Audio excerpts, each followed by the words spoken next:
Zico, born Arthur Antunes Coimbra on March 3, 1953, in Rio de Janeiro, Brazil, is one of the most iconic and influential football players in the history of Brazilian football and world soccer. Known for his exceptional technical skills, creativity, and his incredible ability to score goals, Zico's career spanned several decades, earning him admiration from fans and peers alike. With a reputation as a free-kick specialist and playmaker, Zico is often regarded as one of the greatest Brazilian footballers of all time, and his impact on the sport transcended his playing career, influencing both club football and the Brazilian national team. Zico's footballing journey began at a young age in the streets of Rio de Janeiro, where he honed his skills playing with his friends. Growing up in the city's working-class neighborhoods, Zico's talent was evident from an early age, and it was no surprise when he joined the youth ranks of Flamengo, one of Brazil's most famous football clubs. His rise through the club's youth system was rapid, and by the age of 16, Zico was already playing for Flamengo's senior team. His breakthrough into the first team came in 1971 when, at the age of 18, he made his professional debut for Flamengo, quickly establishing himself as one of the club's brightest talents. His style of play was characterized by his exceptional vision, creativity, dribbling ability, and precise passing, which set him apart from his peers. However, it was his free-kick prowess and knack for scoring goals that truly defined his career. During his early years at Flamengo, Zico's reputation grew as he became the club's star player. His dazzling performances were central to Flamengo's dominance in Brazilian football during the 1970s and 1980s. Zico's ability to score goals from set pieces, coupled with his vision and playmaking ability, made him a constant threat on the field. His work rate, football intelligence, and elegance on the ball endeared him to Flamengo fans, and he became the club's captain, leading them to numerous domestic titles. Under his leadership, Flamengo won several Campeonato Carioca Rio de Janeiro state championship titles, but it was in the early 1980s that Zico truly made his mark, guiding Flamengo to international glory. In 1981, Zico and Flamengo achieved the pinnacle of Brazilian club football, winning the Copa Libertadores, South America's premier club competition. This victory earned Flamengo a place in the Intercontinental Cup, where they triumphed over European giants Liverpool, cementing Zico's legacy as one of the greatest players to ever wear the Flamengo shirt. Zico's contributions to Flamengo were not limited to just goals and assists. He was the engine of the team, dictating play and orchestrating attacks with remarkable precision. His free-kick technique was legendary, with his ability to bend the ball around walls and into the net from impossible angles becoming one of his trademark moves. Zico's intelligence on the ball and his ability to read the game allowed him to dominate matches and create scoring opportunities for his teammates.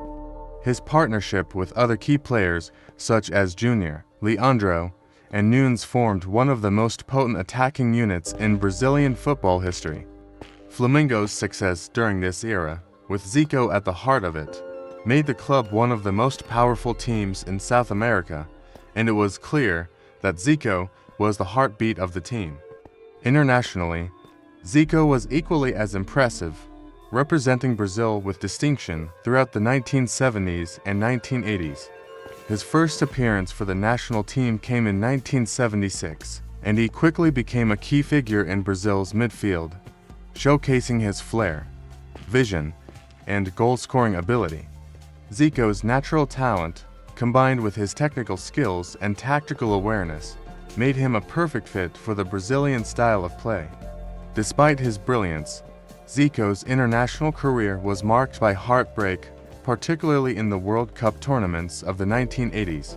He was part of Brazil's squad in the 1978 FIFA World Cup in Argentina, but his team was eliminated in the second round, and Zico's talent was not fully realized on the global stage. The 1980 FIFA World Cup in Spain, however, would become the tournament that defined his career, even though Brazil did not win the title. The 1982 World Cup is often remembered as one of the most beautiful football tournaments in history, with Zico at the forefront of Brazil's attacking play. He was one of the stars of the team, alongside players like Socrates, Falcao, and Careca, and Brazil's free-flowing, attacking style of play made them one of the favorites to win the tournament. Zico's performances in the tournament were nothing short of spectacular, as he scored stunning goals and assisted his teammates with exquisite passes. However, Brazil's dreams of winning the World Cup were dashed in the semifinal against Italy, where they were defeated 3-2 in a heartbreaking match. Zico missed a penalty in that match, and Brazil's failure to win the tournament left him and his teammates devastated. Zico's performances in the 1982 World Cup solidified his place as one of the best players in the world, and he continued to be a central figure in the Brazilian national team throughout the 1980s. He was part of the squad for the 1986 World Cup in Mexico, but Brazil was again eliminated in the quarterfinals, this time by France in a penalty shootout. Despite his continued brilliance, Zico's World Cup dreams were never realized, and the closest he came to winning the tournament was in 1982, when his team's style and attacking brilliance captured the hearts of football fans worldwide. As the 1980s came to a close, Zico's club career took him to Europe. In 1983, Zico made the move to Italy's Serie A, signing with the club Udinese. Although his time in Italy was short, Zico continued to impress, playing for Udinese from 1983 to 1985. During his stint at Udinese, Zico demonstrated that he still had plenty to offer at the highest level, even though his best years were behind him. He returned to Brazil in 1985 and continued to play for Flamengo, where he helped the team win further domestic titles. Zico's leadership, creativity, and footballing intelligence continued to shine as he enjoyed a successful club career until his eventual retirement from professional football in 1994. Zico's post-playing career has been as successful as his time on the pitch. After retiring from football, Zico transitioned into management, becoming a coach and leading various clubs and national teams. He managed several teams, including Fenerbahce in Turkey, where he was highly regarded for his tactical knowledge and leadership skills. Zico's coaching career took him to Japan, where he managed the Japanese national team and helped develop the sport in the country. His experience, the player, allowed him to impart invaluable knowledge to younger players, and his tactical approach to the game gained recognition. In recognition of his outstanding contributions to football, Zico has received numerous awards and honors. He was named to the Brazilian Football Museum Hall of Fame and was included in various best-ever lists for both Flamengo and Brazil. His legacy as a player remains strong, with many regarding him as one of the best attacking midfielders of his generation. Zico's influence on Brazilian football is undeniable, and his career remains a source of inspiration for aspiring footballers around the world.